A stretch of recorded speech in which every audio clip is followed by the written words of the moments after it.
Welcome to Dexters classes. मैं जसबी। जैसा कि आप जानते हैं, नई शिक्षा नीति 2020 जारी हो चुकी है और इससे पहले ठीक 34 साल पहले 1986 में शिक्षा नीति जारी की गई थी, जो कि देश के इतिहास की दूसरी शिक्षा नीति थी।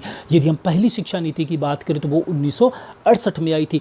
अब यदि हम पहले की दोनों शिक्षा नीति से आज की शिक्षा नीति की हम कंपैरिजन करें तो इसमें सबसे बड़ा अंतर तो यही है कि इसमें 10+2 व्यवस्था को ख़त्म करके 5+3+3+4 व्यवस्था का प्रावधान किया गया है। वहीं पर ही इस शिक्षा नीति में एक बड़ा डिफरेंस ये है कि आज की ये जो शिक्षा नीति जारी की गई, इसमें ज़्यादा से ज़्यादा रोजगार प्रदान शिक्षा व्यवस्था का बढ़ावा देने की बात कही गई है। साथ ही अब जीडीपी का 6% इस शिक्षा नीति के तहत खर्च किया जाएगा। और इस शिक्षा नीति में एक बड़ा अंतर ये भी है कि ये इस शिक्षा नीति में एक विद्यार्थियों के लिए काफ़ी ज़्यादा उदार नीति अपनाई गई है। अब विद्यार्थी किसी एक सब्जेक्ट से बंधे नहीं रहेंगे। अब विद्यार्थी साइंस के तो आर्ट्स का या कॉमर्स के साथ आर्ट्स के साथ साइंस के किसी भी विषय को अपनी रुचि के अनुसार पढ़ सकते हैं। अब काफ़ी ज़्यादा इस शिक्षा नीति को काफ़ी ज़्यादा एक्सपोज दिया गया है विद्यार्थियों के भविष्य को ध्यान में रखते हुए।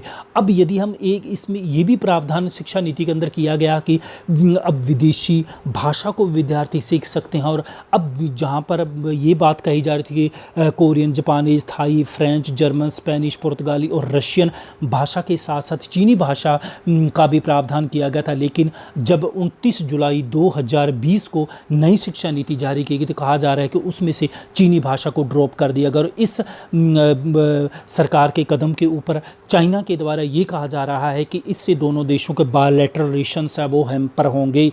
इससे दोनों देशों के जो अब द्विपक्षीय संबंध है वो खराब होंगे। तो बने रहेगा वीडियो में। आज के वीडियो इसी के ऊपर हम बात करेंगे कि चीनी भाषा को हटाना देश के फ़ायदे में है या देश के लिए फ़ायदे में नहीं है। तो बने रहेगा वीडियो में आगे बढ़ें उससे पहले निवेदन है कि यदि चैनल को सब्सक्राइब नहीं किया है तो चैनल को सब्सक्राइब कर लीजिएगा। देखिए फ्रेंड्स, इसमें सबसे पहले जो इस शिक्षा नीति की यदि हम बात करें तो इसमें दुनिया के कल्चर को सीखने, वैश्विक ज्ञान को प्राप्त करने के लिए विद्यार्थियों के लिए एक इच्छा के अनुसार इस नीति के तहत Korean, Japanese, Thai, French, German, Spanish, पुर्तगाली और रशियन भाषा को शामिल किया गया है। लेकिन यदि हम इसी शिक्षा नीति की हम बात करें तो 2019 में जब शिक्षा नीति का ड्राफ्ट जारी किया गया था तो उसमें इन भाषाओं के साथ साथ में चीनी भाषा को भी शामिल किया गया था, चीनी भाषा को भी अप्रूव किया गया था। लेकिन जब 29 जुलाई 2020 को मानव संसाधन विकास मंत्री के द्वारा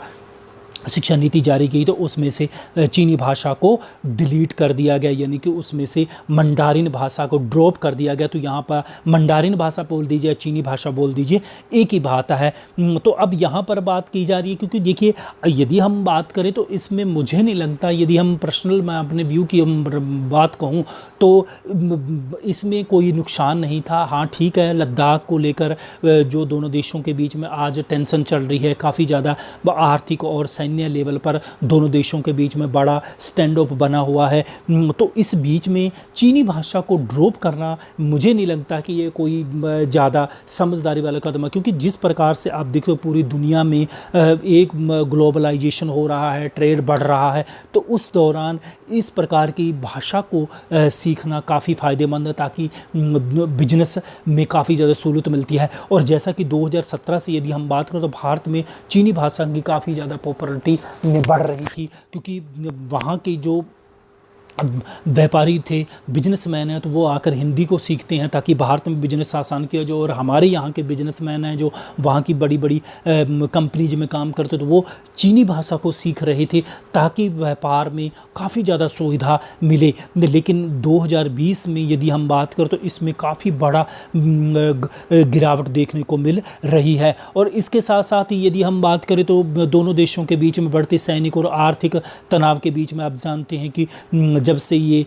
15 जून 2020 को दोनों देशों के बीच में गलवान घाटी में सैन्य झड़प हुई तो उसमें भारत सरकार के द्वारा 59 ऐप और फिर बाद में 47 ऐप को बैन कर दिया गया था। तो अब ये भी कहा जा रहा है कि जल्दी ही भारत 20 सेक्टर के उत्पादों को भी जल्दी ही बैन करने वाला है। उसके ऊपर या तो एक्साइज ड्यूटी बढ़ा देगा या फिर उन आयात को ख़त्म कर देगा, ताकि देश में ज़्यादा से ज़्यादा प्रोडक्शन को बढ़ावा दिया जाएगा, आत्मनिर्भरता की ओर बढ़ावा दिया जाए, जिसमें furniture, leather, footwear, agrochemical, air conditioner, CCTV, sports, goods, खिलौने, ready to food, steel, aluminium, यानी कि वेरियस इस प्रकार के जो 20 सेक्टर के जो उत्पाद हैं उनको पर रोक लगाने की बात भारत सरकार के द्वारा आगे आने वाले समय में योजना बनाई जा रही, ताकि देश में ही मैन्युफैक्चरिंग को बढ़ावा दिया जा सके।